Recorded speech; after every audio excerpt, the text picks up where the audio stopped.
Boa tarde, pessoal do sexto ano. Vamos aí para mais uma aula de história, tá certo? Continuando aí as aulas sobre Roma Império, tá certo?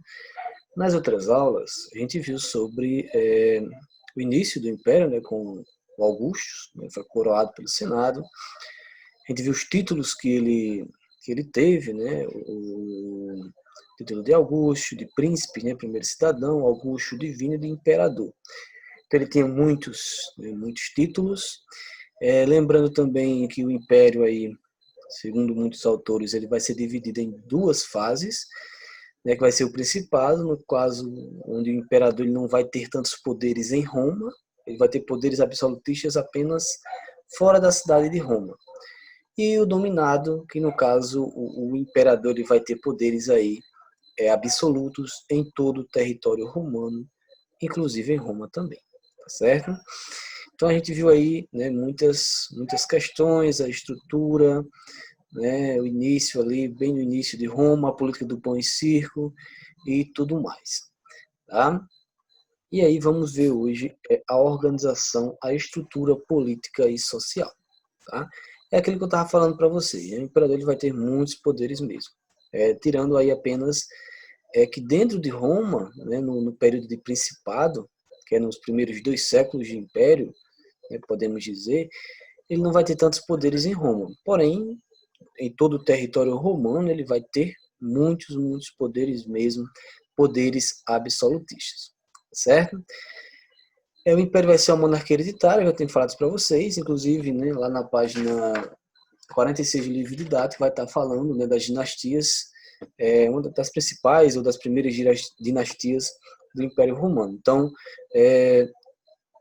vai ser o filho, o neto vai sempre herdar o trono é, do imperador que estava governando. Então, se ele morre, filho ou neto, né, vai herdar aí o trono, tá certo? O Senado ele vai perder muita força, tá? Ele vai servir apenas para consultas, tá bom? Para vocês terem uma ideia. Faltou a voz. Para vocês terem uma ideia, no período da República chegou a ter até 300 senadores, né, participando aí do Senado. Na República não passava, se não me engano, de 60, 50, tá? Acho que era 50, 60. Não passava disso, tá certo? Então ele vai servir apenas para consultas, para aconselhar o imperador quando o imperador quisesse, né, tomar algum conselho, escutar alguma opinião.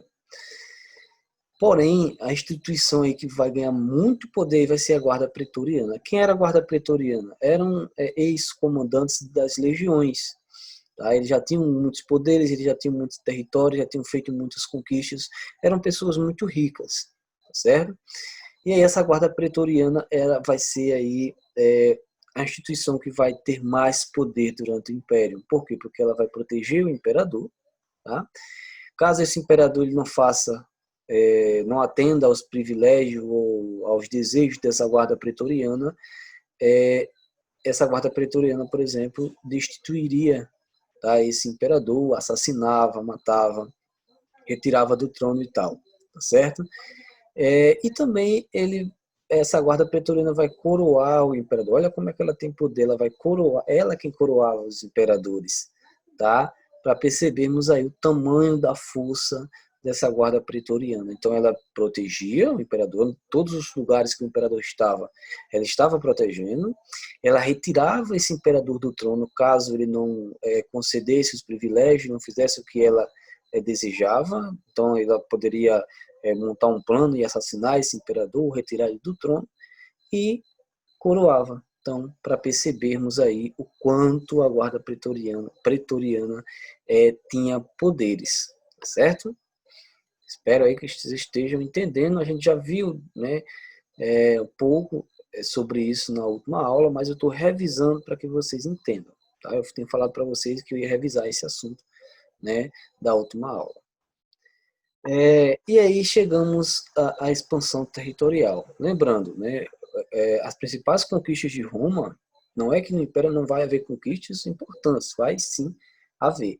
Mas Roma ela vai crescer muito na República, certo? Com Júlio César e outros outros generais aí. Tá? Ela vai crescer muito, claro, na República, mas a máxima extensão, né, do território de Roma vai ser no Império. Então, Roma era desse tantinho, né, tinha aquele tanto na República, agora ele vai ficar muito maior, tá? Vai ser a máxima do território romano que vai acontecer no Império. E isso vai continuar, claro, com Augusto, tá? Depois com Trajano, né, com o Imperador Trajano, que o Império Romano tem sua máxima extensão territorial, como vocês veem no mapa, tá certo? Que vai estar lá na página 47, tá? Tem os territórios, as conquistas que ela fez na República, tá? De 231 a 31 a.C., e depois essa imagem, né, a máxima territorial do Império Romano, e claro, de Roma, com as outras cidades que o Império Romano conquistou, certo? Então o Império ele fica muito grande, tá? E como é que vai organizar essa estrutura política, tá certo? Os imperadores, o Augusto vai transformar, vai dividir esse império em províncias, tá? Deixa eu olhar aqui. Eu acho que tem dizendo em alguma parte do livro, não lembro, tá? Enfim, vai dividir tá aqui, ó.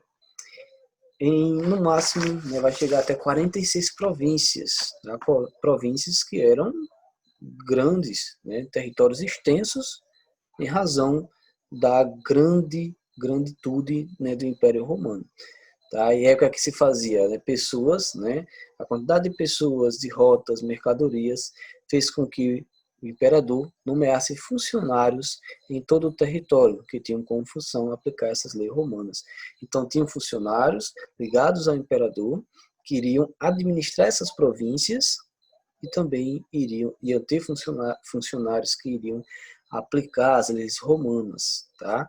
Para vocês terem uma ideia, as legiões ficavam aos arredores das cidades, né, dessas províncias, para que, por exemplo, houvesse algum motim, alguma rebelião, as legiões iam lá e, né, davam um fim para que não houvesse aí oposição ao governo desses imperadores ou até dos administradores dessas províncias. Então era bem interessante, né, como o Império Romano se organizou, porque é como manter esse império. O imperador pensou, não, vou colocar funcionários de minha confiança, vou colocar esses funcionários nessas províncias e eles vão aplicar essas leis romanas com a ajuda das legiões que ficavam nos arredores, tá certo? Então, quanto mais eles vão se expandindo, eles mais conseguem colônias, escravos e matéria-prima. E quando Roma para de se expandir, tá? É no momento que, um pouquinho, né, depois é que vai ter aí a crise do Império Romano, porque agora, de onde eles iam pegar escravos se eles não estavam conquistando? De onde eles iam retirar matéria-prima se eles não estavam conquistando? Então, tudo isso aí, claro, separam uma outra aula, tá bom? Mas já vou dando um spoiler aí, né, da crise do Império Romano, tá certo? A partir dessas conquistas, pessoal, né, da expansão, né, dos territórios romanos, claro, no Império, criou-se aí um conceito de romanização. O que seria romanização? Eu vou ler para você. A política de construção de grandes obras se estendeu até as províncias, onde os romanos se estabeleciam. Dava-se início à construção de pontes e aquedutos.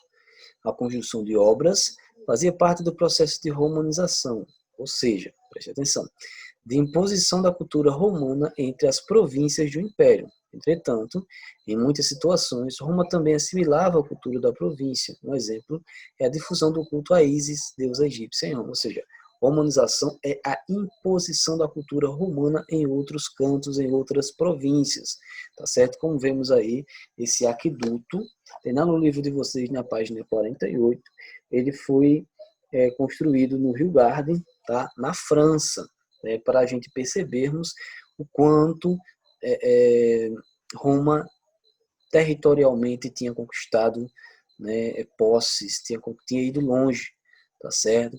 E aí o Império Romano, tá? Ele forçadamente queria levar a sua cultura para outros povos.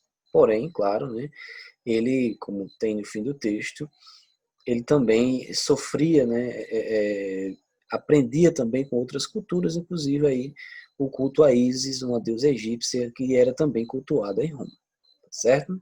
Então, romanização é a imposição, né, da cultura romana entre as províncias do Império, certo? E quem era considerado cidadão em Roma, tá? Olha só, era considerado cidadão os homens e mulheres livres que viviam dentro dos domínios de Roma, ou seja, não só de Roma, tá certo? Mas também naquelas províncias que tinham sido conquistadas pelo Império do Romano, pelo Império Romano, tá certo? Agora, claro, esse conceito de cidadão ele não era vasto, não era colocado para todos, tá certo? Não era todos que, por exemplo, participavam da política, certo? Você poderia até ser considerado cidadão, mas participar das decisões aí já era outra coisa, ou seja, o número de participantes aí era reduzido aos homens ricos, certo? Então, a participação, muitos eram considerados cidadãos, aqueles que eram livres, homens e mulheres livres, que viviam em Roma ou nas províncias romanas, ou em todo o território romano. Porém, o número de participantes na política era reduzido aos homens ricos, certo? O restante da população, claro, tem direito à proteção jurídica, né, às leis, né, poderia recorrer caso necessitasse de uma ajuda jurídica, né, poderiam frequentar locais públicos e participar também das legiões, certo? Os escravos faziam os trabalhos braçais, mas exerciam aí cargos de professores, administradores ou assessores. Então, os escravos que tinham, né, esses ensinamentos, que sabiam, né, o ato de lecionar, de administrar ou de assessorar, tá, eles acabavam tendo, né, essa liberdade e acabavam exercendo aí essas funções. Porém, não deixava de ser escravo. Tá? Claro, ele poderia ganhar a liberdade e se tornar um livre e também um cidadão romano, mas enquanto, mesmo ele fazendo essas funções, ele era escravo, não deixava de ser, claro, não tinha aí nenhum direito, certo? As mulheres, né? As mulheres livres eram consideradas cidadãs, mas não podiam votar nem ocupar cargos públicos ou de servir às legiões, certo? A sua participação se limitava a frequentar cargos públicos, elas podiam ter propriedades, tá? E também, claro, tinham direito aí à assistência jurídica, certo? Então, todas as pessoas que estavam dentro de Roma ou das possessões do Império Romano eram considerados cidadãs, exceto aí no caso os escravos, tá certo? As mulheres não poderiam votar nem ser votadas, né? Tinham direito aí à propriedade e a direito à assistência jurídica, certo? Então essa aí é mais ou menos a organização social do Império Romano, certo? Então, nossa aula fica por aqui, tá certo? Espero aí que vocês tenham entendido, tá bom? Qualquer dúvida, vá anotando aí, depois vocês me perguntam, tá certo? Se tiver com dúvida, rever a aula novamente, tá certo? Vai anotando, vai lendo o livro também, tá bom? Então, até mais, fiquem bem, tá certo? Tchau, tchau.